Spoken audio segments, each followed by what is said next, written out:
ইফতারির আগে যে দোয়া ওইটা আল্লাহ ফিরায় না।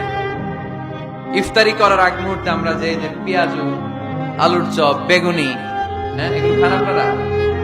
রুয়াবজার শরবত খান নাকি? এই যে সাজায় রাখা হয় ডিজাইন করে, এইগুলো রেখে যখন দোয়া করেন, এই দোয়াটা আল্লাহ শুনে খুব। আল্লাহ বলে, কিরে ফেরেশতারা ঘটনা কি, এত খাবার কেন? আল্লাহ রোজা রাখছে, কি চায়? আল্লাহ ক্ষমা চায়। তো খায় না যে তৃষ্ণার, তো আল্লাহ আপনার ভয়।